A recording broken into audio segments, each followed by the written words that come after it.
Hello everybody, welcome back. It has been a long time coming. I promised I'd review this watch. I wanted to do something a little bit different. There's been a lot of reviews of this watch. It's kind of taken the watch world by storm, I think in a good way, and I haven't seen a whole lot of comparisons to the Rolex Oyster Quartz, which is kind of a watch that maybe this watch was modeled after. Probably was back in the early 70s. And there hasn't been a whole lot of like testing of this watch in terms of like reliability or just water resistance or anything. So I tried really hard to actually, buy. I bought this watch with my own money. I've had it for a few months. I've been wearing it almost every day for the past few weeks. I went swimming with it. I have some cool shots of me swimming in a lake in Michigan. The water was very cold. To test, this watch says that it's 100 meters water resistant. It seems like there's a little bit of a comparison, if indeed this is an echo of an Oyster Quartz, and an Oyster Quartz is a Rolex Datejust. And the Datejust and the Oyster Perpetual are supposed to be the quintessential Sprezzatura watch. What do I mean by that? So the Urban Gentry uses Sprezzatura a lot, effortless style. It was actually first used in a Renaissance poem called The Courtier. And it's used to denote the idea of being competent or stylish effortlessly, without trying, without seeming to be cool, without seeming to be cool. And a watch like this, or the Oyster Quartz, or the Rolex Oyster Perpetual, is trying to be understated. It's small. It looks like kind of a dress watch, but when you wear it when you're mowing the grass, you're just kind of showing that this watch don't care, right? This watch doesn't care. It just kind of, it's not tactical looking. It doesn't look like it would be on your wrist while you're cutting the grass, but you wear it when you're cutting the grass, and you demonstrate this sort of effortless coolness. It's a watch that doesn't look like it should be 100 meters water resistant, but it is. It doesn't look like it's really tough, but it is. And so you wear it in situations beyond what its look would suggest. And that way you sort of project this, this sort of coolness when you do it. And it's small. The old Oyster Perpetuals, of course, were very small. And they're small again, right? We're back down to being 34 millimeters for some of them. And so there's just nothing flashy about it. It's kind of analogous to driving just an old pickup truck in a rough situation, rather than a really beefy, built-up Jeep with big tires and locked differentials and a lift. And it's like, of course it can take this trail, but when you take your old pickup truck down the trail, and it goes down the trail just as easily as the Jeep does, the truck is cooler than the Jeep. The old pickup truck is cooler because it's not trying. The Jeep is obviously over-prepared, and it doesn't need to try too, but it's over-prepared. It's like wearing a 600-meter dive watch in the pool. It's kind of, it's trying too hard. So anyway, I think that this watch is sort of trying to capture that style. It is more on the dressy side, but it is a sports watch. They market it as a sports watch. There you go. So I bought this from Saltzman's Jewelers. You can look it up. I'll leave a link in the description. I got $20 off. 20% off, so I got it for $300, and I'll even tell you the discount code. I'll put the discount code in the description. I got it from another watch channel, and I'll link his watch channel. It's Bruce Williams, and I saw his discount code, and I went and I watched his video. Thanks for the video. Great review on, I think it was this watch. It might have been the big version. Feel free to go watch his video. And I went and bought this watch from that jeweler. Now, I could have gotten it on eBay. I probably could have gotten a discount somewhere else, but hey, 20% discount, shipped from a jeweler. The guys originally called me because I bought the blue, and they said they only had green, or they didn't have blue. They had gold and green, and I did not want the gold, and so I took a chance on the green. Now I'll put some shots down. I'll put some shots on the video of what the green looks like in real life versus what some of the product pictures can show you. I think there's a problem with colors. This is why I try to shoot around, you can see it's 8 o'clock. I try to shoot in golden hour because I think that the sunlight, it shows everything. I mean, you know, it just shows every imperfection.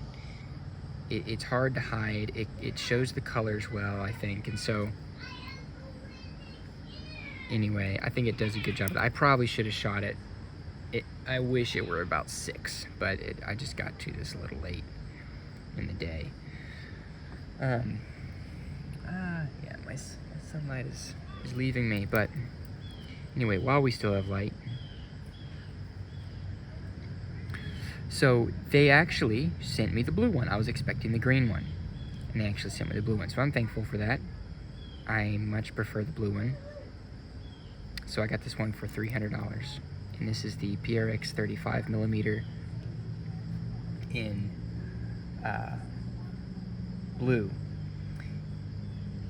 So it's originally $375. You can find them on Reddit and stuff used for maybe, I don't know, $270, something like that. So that's pretty nice. It does have a sapphire crystal. It says it is water resistant up to a pressure of 10 bar, 100 meters, with a push-pull crown.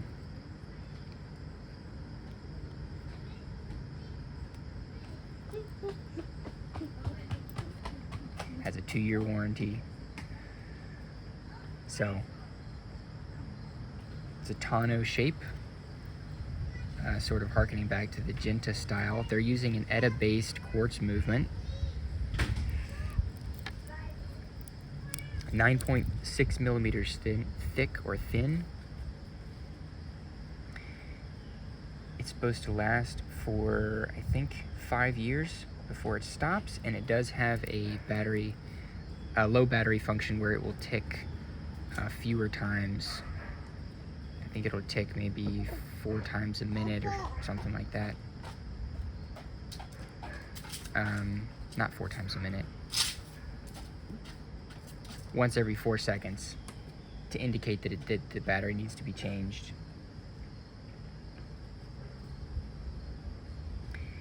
As you guys already know, there are several different references, and I'll put pictures of the different ones that are available. There is this blue one. There is a kind of white, it's not cream, it's white. A white, silverish and gold. A green, and an ice blue. Now, what people have told me, I've not seen the other colors in person, but what people have told me who have seen them in person is that the ice blue is basically white. It looks very, very white. It's very, very pale. Now, it looks like a lady's watch. The one with the bronze hands, actually, I don't mind that one. That one I think people would think looks like a lady's watch. I don't mind that one. This blue one I think is I mean, it's certainly my favorite. And it's the least dated to the particular era in which it came out. So the other colors, I mean, the gold one is just screaming 70s at you. The green one screams 70s. In some product shots, the green looks like a dark green. It's not. It's teal-ish. It's sort of is aquamarine the right color? I don't know. It's sort of a blue-green. I do not like it. I understand the color scheme. I don't even disagree with it. I just generally don't like a lot of the colors. So take that for what you will. So you've got a brushed case. You have a brushed case, horizontally brushed, and I mean, you either like it or you don't. You might say it's a little rough, but it contrasts the polishing well. You have a polished bezel here, fixed bezel, polished chamfers on the tops, not the bottom. I think the blue with the polished bezel looks really good. I really like that. And in the case, it's an integrated bracelet. You can see under there, those pins will help you release the bracelet. It is a bit cumbersome in terms of trying to get to them, but they are out of the way. They're not going to scratch your wrist at all. The bracelet is probably the best part of the watch, and other people have pointed this out. So you've got horizontally brushed links with really high polish here on the insides. That's really cool. It lets it glint. Tapers down to, goodness, I mean, I think it's 14 or something. You have butterfly clasp, one niggle here. This constantly is one side is higher than the other when it's on my wrist, and that's a little annoying. It makes it feel like it's uneven. And this one right here, it's usually like that rather than the other way around. It can maybe be a little bit the other way, but it's mostly like that. It's you know, it may bother you, it may not. Really nice clasp, really thick clasp. It's never come undone on me accidentally. So I appreciate that. Let's look at the dial real quick. So you have a sunburst dial, unlike the waffle dial of the Powermatic 80s. Well, let me see. It's not...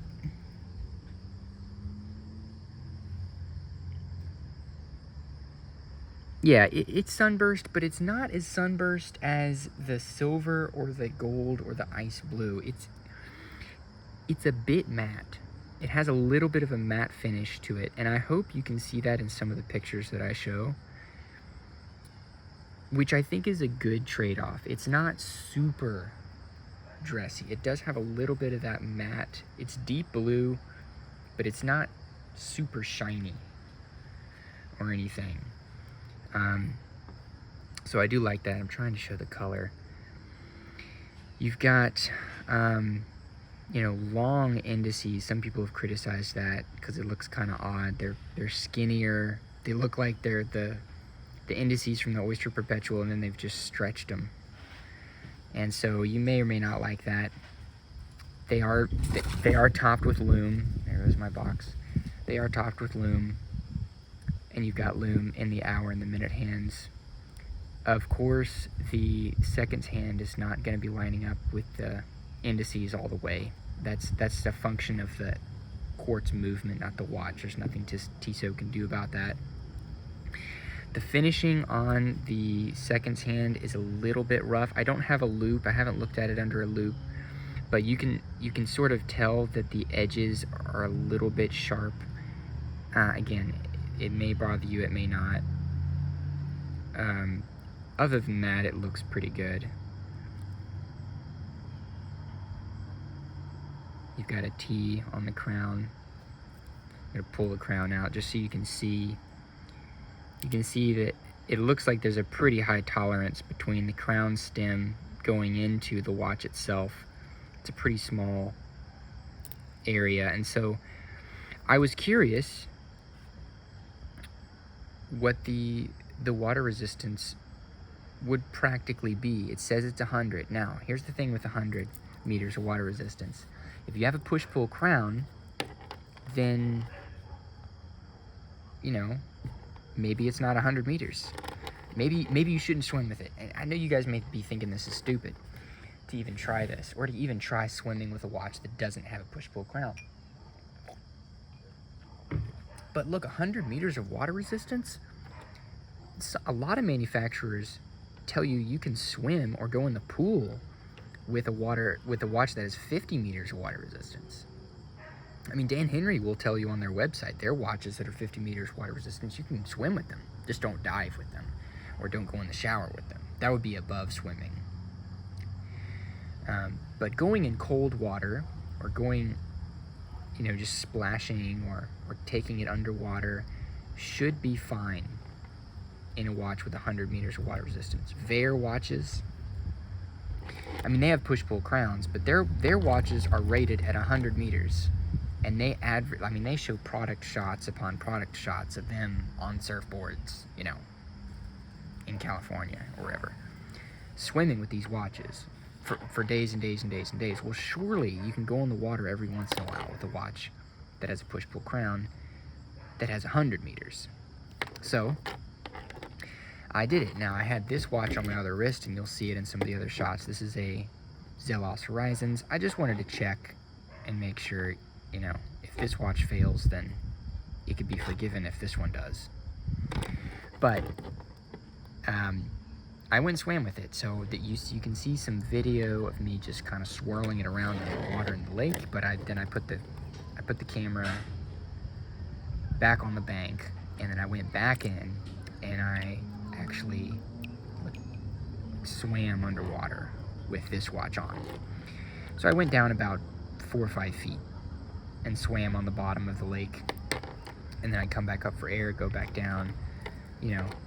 So there's definitely moving throughout the water. There's definitely the pressure of being down 5 feet for, you know, no more than 10 seconds or so at a time. But it's definitely not just splashing, right? And it came out fine. There's no water condensation anywhere.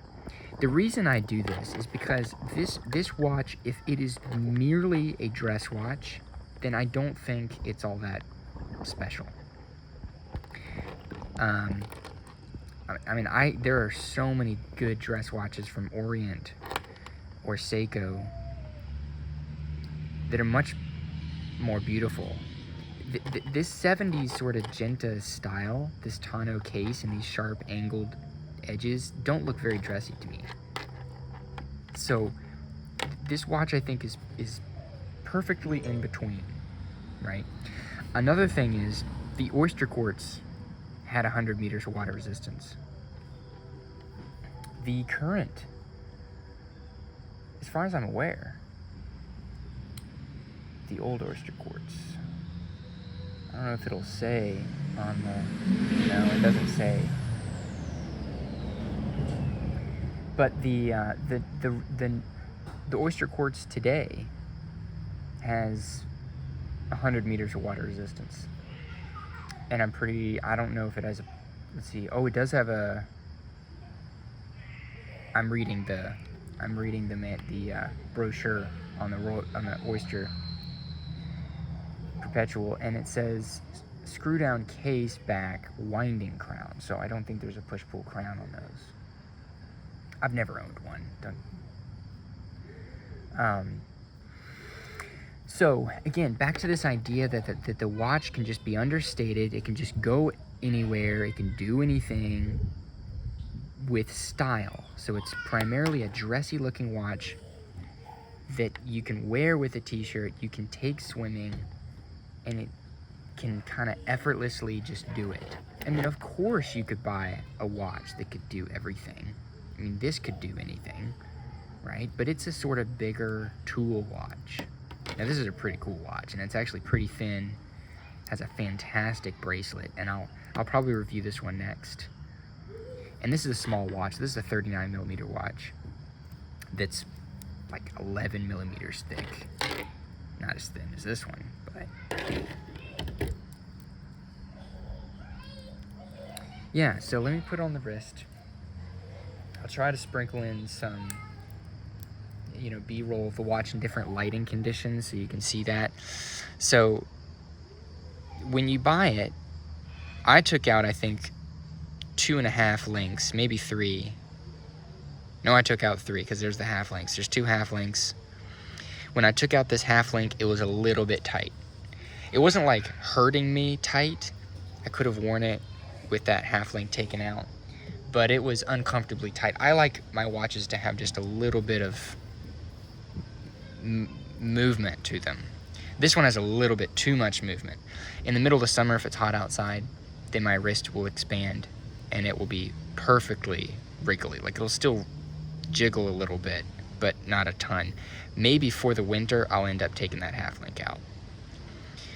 But, I mean, you can't blame it. I mean, how would it couldn't do a link smaller than that. So I think it's probably the best that you can ask for, unless you have a clamshell clasp here, a diver's clasp, which you don't want. So I would have to say that this is a great everyday watch. Again, take into account your job. If your job requires you to beat up your watch a bunch or get in the water a bunch, then your everyday watch may be something closer to this, right? We talked about this with the Fairer. But because I'm a teacher and I have to wear a tie every day, my everyday style watch can be something with only 50 meters water resistance. Still, I think what makes this watch extra special is that it outdoes a lot of dress watches with that water resistance. And it outdoes a lot of dress or everyday watches by the fact that it sort of looks like an Oyster Perpetual. I mean, it looks like an oyster quartz. And so it has this sort of very classic, classy, dressy, sporty blend to it. Anyway, yeah. So usually in my reviews, I like to show stuff on different straps, but I can't do that with this one because there's really no other straps for it. There are no leather straps for the 35, and I would not put it on leather even if it did have it. Now here's another question before we end. Do you want this watch in a Powermatic? Now we know that they can do it because they offer the Powermatic 80s on other 34mm watches. So they have a quartz and a Powermatic 80 and 40, which I think is too big for my wrist. Because see how these lugs extend?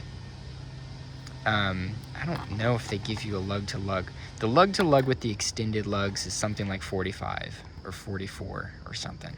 It's small, but the 40 lug-to-lug, if you include these non-articulating lugs here, is like 50. It's too big. It's too big for my wrist. I would rather have a watch that is a little bit small than slightly too big. And here's another thing too. Small watches are back. There's a Time magazine article about it. I think, was it Random Rob or Watch Chris? I'm not sure. One of those YouTube videos did an excellent video talking about small watches coming back into trend and manufacturers providing watches in smaller forms. I love that. I think that's fantastic. I think this watch wears pretty good on my wrist. I could have probably, you know, if your wrist is under 7 inches, then I think the 35 is the way to go. But would you pay more for a Powermatic 80? It would make the watch really thick. That's maybe the only problem. I mean, it would up the thickness quite a bit, and one of the cool things about this watch is it's slim. This bracelet is slim, it's very smooth, it articulates well, and it's slim. The watch is slim. So the whole thing is just kind of unobtrusive. It doesn't make a statement with its size, it doesn't make a statement with the style, it makes a statement a little bit because it is a bit shiny. Right? It reflects light. So anyway, that's something to think about. Yeah, like I said. Oh, I'll throw in a lume shot as well. The lume on this watch, I would say, is not useless, but it's pretty bad. It's not great. And you wouldn't expect it to be fantastic. If they'd have made the indices there a bit thicker, they could have fit some more lume on there, but it is what it is. But this lume is not worthless. And again, my metric for whether lume is worthless is if the watch has had at least a little bit of time in the sun, and I go to bed, an hour after I go to bed, when it's dark in my room, can I tell what time it is? And I usually can with this watch. I can tell what time it is. So that's good. But if you look at it next to this one, which is not known, this watch is not known for its lume. I mean, it's a dive watch, so it's got better lume. But I have everyday watches that have much better lume than this, especially on the indices. There's nothing on the indices. You just have to tell by the hands, and that I'm okay with. Overall, I'd say I really like this watch.